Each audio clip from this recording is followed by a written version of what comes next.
Being your authentic self in the modern world seems harder and harder to do. Many don't even realize that they've never taken the time to learn who their authentic self is, or that this journey in itself can take a lifetime. Some people may even claim they've found their true self, but it's actually just a mask built from other people's expectations and influence. This is why it can be so appealing, or possibly repulsive to the ego, when a truly authentic person crosses your path. They either show you an inspiring example of how you too can be the person you feel called to be, or they trigger a deep resentment pulled out by the fact that a person isn't even conscious of the self they're repressing. One of these effortlessly authentic people is Augema Knight, or Augie for short.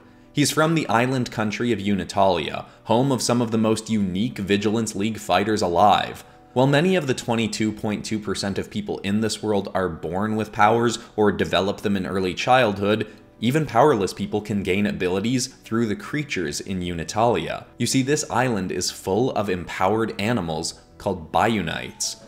They were once said by the indigenous people of the island, the Maleho, to be the spiritual protectors of the people. When someone tunes the energy and vibrations of their body to be at one with nature and sets the intention to get Mother Nature's help, a Bionite would find them and make a bond with them, granting that human ally the same abilities as the creature. When matching someone's vibration, a Bionite can physically fuse with their partner and transform parts of their body, upgrading them into a superpowered being. If a true, authentic bond is made, then the creature will spend the rest of its life connected to their partner. Unfortunately, Augie is one of the very few people in his country to still have one of these genuine bonds. And worse still, he was often looked down upon for having it.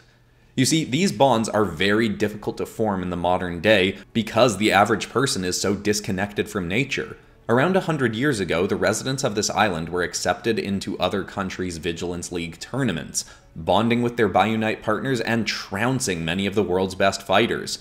This brought more and more people to the island, and it became more and more modernized, and the more this happened, the fewer people were actually able to make bonds with Bionites. An island that temporarily produced the greatest Vigilant fighters alive dwindled to being barely on the Global League's radar. Things did seemingly turn around, though, when a company called the Averitt Corporation, who had their fingers in many different industries, developed a device called a bond band. One could wear this on their wrist and fake the elevated vibration that drew Bionites to a person to bond with them. These went to market on an expensive subscription basis, and suddenly thousands of people were finding Bionite partners. There were public glitches in the early days of these devices, creatures spontaneously realizing their connection was fake and attacking their partner, but Averitt had more than enough money to cover up these in the media until they made a more refined version of their product. They did eventually get it to a place where it was working mostly glitch-free, and Unitalia was once again back on the world stage, with many contenders using these devices, making artificial Bionite bonds, and joining the Global Vigilance League. There were still those, especially amongst the Maleho people, that criticized the use of these bond bands, and pointed out that none of the Vigilants using them were nearly as effective as those who'd made bonds with the creatures naturally. But these voices were generally drowned out to the public ear by the booming vocal promises of the Averitt Corporation that people born without powers could come here and get them for the right price. Augie was not one of the people to come from overseas, though. He was born and raised on Unitalia. His mother Oila, before her passing, had been a member of the Maleho people and had been bonded to a creature herself called Hodera. He was a two-legged lizard with sturdy yellow and gray flesh, blue icy crystals emerging from his body, and a broad-tipped tail. Augie's father, Noah, was an immigrant from Canada who'd come to study the animals and indigenous people of the island to write a book, but had fallen in love with Oila and stayed. Augie grew up with a foot in both the modern, innovative world of Unitalia's big city, while also standing firmly in the spiritual ways of the indigenous people. He went to school with some kids from his mom's village, but they all tended to be quiet about their people's ways around the big city kids. Except for Augie, of course. Augie was constantly vocal about how people should connect more with nature and how hiking through the forests surrounding the city was far more fun than any video game could be. He openly spoke about how he could hear the spirits of his ancestors guiding his life path, and how one day he'd make an authentic bond with a Bayou Knight and become a global Vigilance League champion that showed everyone how much better making a real bond was. Most kids made fun of Augie. Many saw him as arrogant and boisterous and attention-seeking. One student that had gone through a few grades with him, Akaru Inoue, had seen Augie as this as well. Until the day Augie came to school with what was apparently now his Bayou Knight partner, Hodera. At the time, Augie was only 12 years old, and to own a bond band you had to be at least 13, so nobody in the city had seen a kid under that age with a Bayou Knight.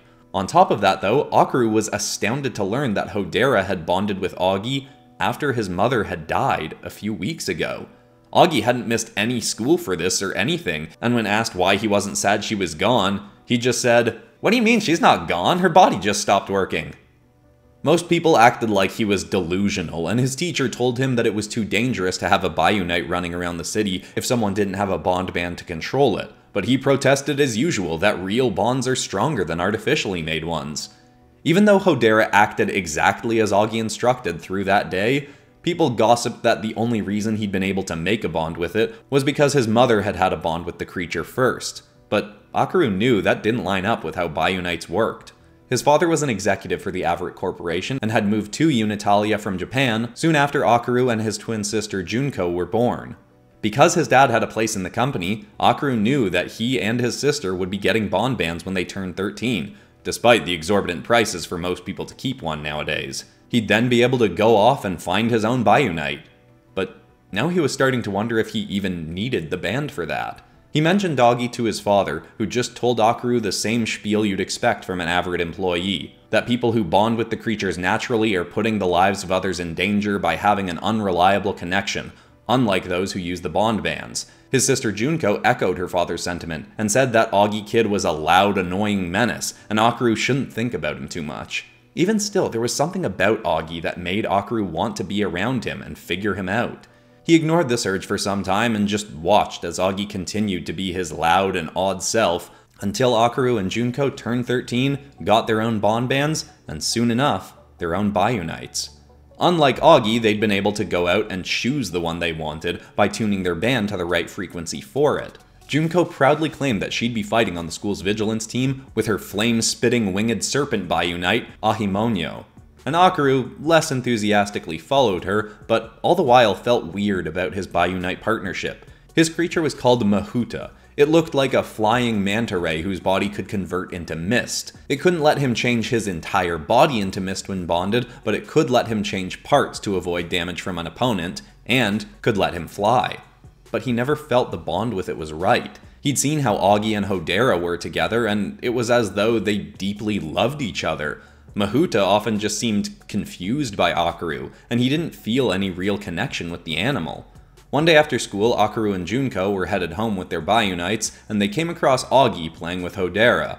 Junko approached and challenged Augie to a battle. She wanted to prove to him how much better a fighter he could be if bonded properly, as she called it, with a Bayou Knight. Augie eagerly accepted, and he said that he and Hodera could take on both Junko and Akaru at the same time. Akaru was still curious about Augie and had wanted to try and get to know him, but in that moment he felt his and his family's honor was being threatened, so he agreed to join the fight. When Bayou Knight Vigilants fight in a battle, they can either be bonded with their partner, stay separate and command the creatures fighting, or switch between the two states. The risk of being not bonded is that the Vigilant has no powers on their own, so they're very weak and open to attacks. The reason many people in the modern day will do this, though, is that it's perceived that Bayou Knights are more powerful on their own than when bonded with their human. But that clearly didn't seem to be the case with Augie. He and Hodera just seemed to elevate each other when bonded. Junko and Akaru left their creatures unbonded right off the start, and Augie, united with Hodera, came in like an icy train. His arm was spewing beams of ice while Hodera's tail sprung up out of his shoulder, swinging like a boulder on a rope. Within a minute of the fight starting, Augie and Hodera had incapacitated both his opponent's Bayou Knights without doing much harm to them, and froze Akaru and Junko's feet to the ground. He stood between them and said, "See, don't you want a proper bond with a Biounite now? Anyone can do it with enough practice. Just gotta remind your head that humans are supposed to be a part of nature, not trying to control it." Junko flipped out at him until he used his powers to dissolve the ice around her and Akaru's feet. She grabbed her Biounite and stomped off, but Akaru stayed and asked Agi if he could really show him how to make a better bond with his Biounite. Once again, Agi eagerly agreed, seemingly instantly forgetting that Akaru had just tried to fight him. He went with Agi out into the woods, and the first thing Agi told him to do was take off his bond band. Akaru didn't want to because he was scared of what Mahuta might do, but Agi promised to protect him. Taking a step away from Mahuta, Akaru took off his band and shut it off. Quickly, the creature lurched back in the air and stared at Akaru. Then, it hissed at him and shot right for him. But Agi stepped in front, united with Hodera, stopping the creature. It calmed slightly as Agi scratched under its chin. It still snarled at Akaru, but then flew off into the woods. Akaru was furious, but Agi told him that Mahuta was clearly not the Biounite he should be bonded with. That when he fixed his connection with nature and developed a genuine vibration in alignment with a Biounite, the right one would find him if he set the intention to form a bond. Agi told Akaru to come with him twice a week for a hike after school. No phones, no bond bands, and they'd just appreciate the fun to be had out in the wild. Akaru agreed, despite the scolding he got from both his father and sister. His father was furious that he wasn't using the band that most kids would be ecstatic to have, and his sister told him that Agi was a little monster who was going to infect his mind with nonsense. Akaru found it so hard to go against his family's influence, but also saw that being around Agi made it so much easier to be the kind of person he really wanted to be. Those days they'd spend in the woods would feel like, and quite literally be, a breath of fresh air from the overwhelm of the modern world. Being around Agi and accepting his odd, loud attitude while also being accepted himself made Akaru feel naturally much more chill. Eventually, though, he felt compelled to ask Agi why he was helping him so much, to which Agi gave a simple reply. "Well, I want to help everyone, but you're the only person who's ever let me help." He then went on to say, "I can't force people to get as good at being alive as I am, but when Hodera and I become the Vigilance League World Champions, all the people in the world who want help will be able to hear my voice and I'll teach everyone how to live better." It did sound a bit cocky, but having gotten to know Agi, Akaru genuinely believed that his new friend could help a lot of people. He thanked Agi for everything he was doing and then settled into a moment of peaceful silence. Until a creature stirred in the forest nearby. Stomping out of the woods was a broad, 4-foot-tall stone-skinned golem with a thick clubbed tail. It rumbled the ground as it walked, and Akaru thought he should have been scared, but he wasn't. At all. The creature looked directly into his eyes as it approached, and it was as though he'd known it for his entire life. Agi suddenly tapped the back of Akaru's legs to get him to kneel down, then raised his arm, holding his palm facing forwards towards the creature. It got close enough to have the warm breath from its nostrils snort against his skin. After a moment of pause, it leaned forward and pressed its forehead against his hand, then began merging into Akaru's body. He felt like his strength and durability had just increased 100-fold, and his feet now seemed like they were connected to every stone within 100 miles. When the merge completed, both his arms had been turned to stone, and he ecstatically looked at Agi, who just asked, "Now how does it feel to have a real proper bond with a Biounite, buddy?"